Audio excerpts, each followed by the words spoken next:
If you are a composite decking company and you are looking for a consistent flow of inquiries, then this video is for you. We're going to be breaking down exactly what you should be doing and also what you shouldn't be doing when it comes to a marketing strategy.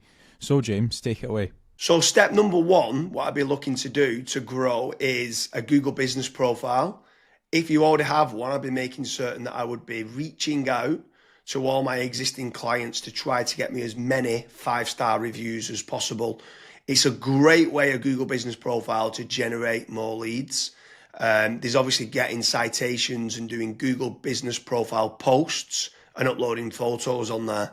So that's definitely step one that I would be doing to try to generate more local leads. So step number two, this is kind of to bolster on to your actual Google business profile, is I would be creating dedicated service pages for each of your individual services as SEO optimized pages on your website. Now, the good thing is when you start doing that, it's also going to help, first of all, rank your actual SEO optimized page, but there's also a more likeliness chance of your Google business profile ranking and showing up for those keywords as well. So you're indirectly going to get more phone calls as well. Yeah, for sure. And if you are looking for more local leads, another option that you could be doing is PPC lead generation. That's pay per click within Google or within Bing, where you're trying to target the bottom of the funnel keywords that can try to generate you some more inquiries. The difficult part to this is you need to make certain you do team up with a good pay-per-click agency, because there is click fraud and there's also needing to build up like a negative keyword list, so it's not people applying for jobs like a careers kind of job. So PPC can work well, but it can, in the wrong hands, you can waste a lot of money, but it's another way of generating local leads. Yeah. And then after that, you've also got like meta ads as well. So like Facebook, Instagram, where the next time when somebody goes on to Facebook, they might be scrolling, they might see your ad. Now, there's a few different ways that you can set up Facebook ads. You've obviously got option A, which is like lead forms, which is like really easy to do. They don't even leave the Facebook platform, like they never click onto your actual website. Now, the issue with lead forms is that the quality might not be great, but you can obviously add more questions in to try and up that quality of the actual lead. Then you've also got conversion ads as well, where that actually gets sent through to your website and then they fill out the contact form to you or on your website as well. So you've got a couple different options there that you can do. Yeah, for sure. And then another way to grow more local leads could be organic social media. So posting regularly on Facebook, on Twitter, on YouTube, on Pinterest, on Instagram. There's lots of different platforms out there that you can be trying to get there. Reddit's quite big nowadays. In Quora, it's quite big. If people have got questions and you can answer it. So organic social media is another great way to be generating more local leads for your business. With organic social media, I would say that it's more of like a volumes game. So you want to try and make certain that you're constantly uploading, whether it's, for example, a daily schedule or a weekly schedule. You might say, okay, I want to try and upload 5 videos a week, and you should just try and stick to that, especially when it comes to like algorithms like YouTube and Twitter and stuff. Yeah, for sure. I mean, what's your thoughts on using any sort of AI agents, if they can try to team up with someone to use like N8N to kind of automate and schedule posts on social media? Like, what's your thoughts on that, of using trying to leverage artificial intelligence? It's all the rage nowadays for trying to generate more leads. Would you try to team up with like an AI consultant to set that up? Yeah, so I mean, you can definitely go down that route where you're setting up AI agents to potentially crop up some videos and auto-publish to YouTube, Facebook, Twitter and stuff. But another thing that I would also be focusing on is AI search. So a lot of people have started to kind of move away from Google. Not everyone, because there's billions of people still using it every single day, but there are slowly people starting to search in engines such as like ChatGPT, Gemini, Claude, Grok. And if your brand isn't actually showing up in any of those, you will have a little bit of an issue showing up and generating leads on those search engines as well. So that's another thing that I would be focusing on as a company.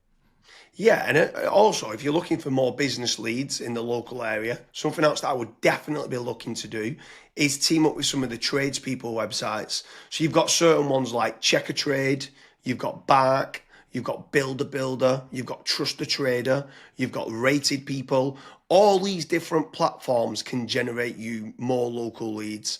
What I would say is making certain you're tracking your KPIs to see what return on investment that you're getting. You should be tracking not only the cost per lead, but the cost per acquisition and how much is that getting you on a return on investment. But tradespeople websites like those platforms can work very well. I would say make certain you check out the links in the description because we do quite a lot of different videos in comparing Check a Trade with FatRank or Bark with FatRank, Rated People with FatRank, Builder Builder with FatRank. So now, obviously, I've mentioned there FatRank a few times, Kazra. Like, what's your thoughts on lead generation companies as opposed to tradespeople companies? Yeah, so with lead generation companies, I would almost say that every single lead generation company, you want to try and do your due diligence. So make certain that if you are in a specific niche, that lead generation company has actually generated leads in that industry before. I would also maybe even have like a strategy call with them and say like, okay, this is my budget, this is how many leads I ideally want, etc. To make certain that if your actual KPIs do align with that lead generation company, you also want to make certain that what type of leads are they? Are they exclusive leads? Are the leads only going through to yourself? Or are they, for example, shared leads, which that's what a lot of other lead generation tools and lead generation companies do. Like, for example, Bark and Check a Trade and stuff.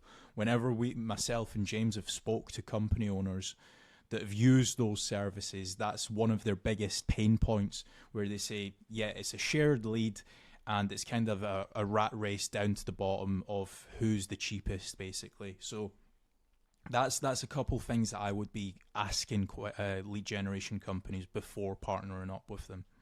Yeah, for sure. I mean, if anyone is interested in generating more local leads, I strongly recommend heading over to fatrank.com, where we have a commission-based lead generation service. That means you only pay a finder's fee on converted jobs. You have nothing to pay on the pay per lead. You have nothing to pay until you get paid, until you convert that job on a pay per sale basis and you've completed the job and been paid. That's when you only have to pay fatrank.com. So head on over to fatrank.com to see whether you qualify. But I want to kind of expand a little bit further, right? So what is your thoughts on inbound lead generation versus outbound lead generation? So I always prefer inbound. The conversion rate of not just getting the lead, but the lead actually converting into a paying customer, into money coming into your business bank account is a lot higher. The last stat that I saw for that was something like 16.1% end up converting into a paying customer as opposed to 1.4% when it's a outbound lead. Yeah, that's pretty crazy. That's like a 12...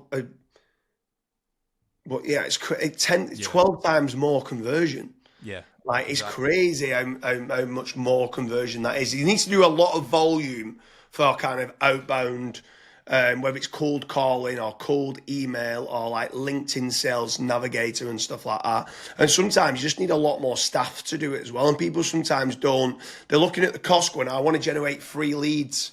And they're like they think they're generating 3 leads, but they still cost of like the email sending, still cost of then the sales team tried to convert them and stuff like that. So yeah, I completely agree with you that inbound leads is so much better than kind of outbound leads.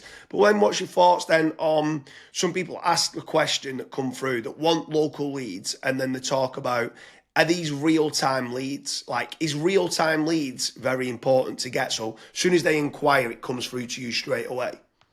Yeah, it's very important. I think the last stat that obviously we this was internally that we saw was if you are able to get a real-time lead, it converts 60% higher than was it 60 or 65%? 60, I think like 63% higher. Right. And we when we got the KPIs down, it was like trying to respond in under a minute, and it was like, what? We used to think Yeah. 5 minutes was good, and then when people respond in under a minute, so inquiry comes in, can you either ring them or email them back saying thanks a lot for the inquiry and then getting more information? Yeah, it was Yeah, so pretty. I mean, I'm not saying that every company needs to respond in under a minute, but there are certain things that we obviously look at FatRank when we're looking to partner up with businesses. That's one of the things that a lot of businesses they kind of fall short on, where they might be away for 5 days on holiday and they don't have somebody to pick up the leads, and we're still providing the leads. So there's all these little different nuances that we look at when we are partnering up with companies. But the best thing that I would recommend to anyone that's looking to scale their business, that's looking to get a consistent flow of in high quality leads, is just fill out the form at FatRank. The team will tell you if you're the right fit or if you're not, and we'll also tell you and give you feedback why you're not the right fit and what you should do as your next steps. So I hope you like all the different lead generation strategies for a composite decking company. If you are a composite decking company and you are looking for more leads, make sure you're heading over to fatrank.com, and hopefully the team will start to be able to generate you more leads for composite decking. It could be for installation, repairs, maintenance, up and down the country within the UK. But yeah, we're able to generate you more composite decking leads.